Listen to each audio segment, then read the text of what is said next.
ఇక డీటెయిల్స్ లోకి వెళితే మహబూబ్ నగర్ విద్యానిధికి టీఎన్జీఓఎస్ యూనియన్ జిల్లా శాఖ ఆధ్వర్యంలో టీఎన్జీఓ సభ్యుల దగ్గర విరాళంగా సేకరించిన 10,69,303 రూపాయలను చెక్ రూపేణా మహబూబ్ నగర్ గౌరవ శాసన సభ్యులు యొన్నం శ్రీనివాసరెడ్డి గారి సమక్షంలో జిల్లా కలెక్టర్ శ్రీమతి విజయేంద్ర బోయి ఐఏఎస్ గారికి అదనపు కలెక్టర్ మోహన్ రావు గారులకు ఐడిఓసి కార్యాలయంలో ఏర్పాటు చేసిన కార్యక్రమంలో జిల్లా అధ్యక్షులు శ్రీ రాజీవ్ రెడ్డి గారి, జిల్లా కార్యదర్శి చంద్రనాయక్, జిల్లా కార్యవర్గ సభ్యులు, అన్ని ప్రభుత్వ శాఖల టీఎన్జీఓఎస్ ఫోరంల అధ్యక్ష కార్యదర్శులు అందించడం జరిగింది. మీరందరూ కూడా ముందుకొచ్చి ఇంత పెద్ద ఎత్తున చేయూతనందిస్తున్నందుకు మనస్ఫూర్తిగా మీకు ధన్యవాదాలు తెలుపుతూ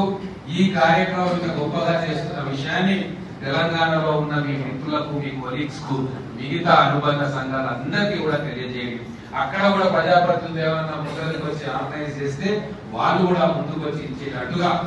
లేదు ఆ ప్రజాప్రతినిధుల మీద ఒత్తిడి తెచ్చేటువంటి మనం చేసుకుందామన్న ఆలోచన రేకెత్తించే విధంగా మీరు కూడా వాళ్ళని మోటివేట్ చేయాలి.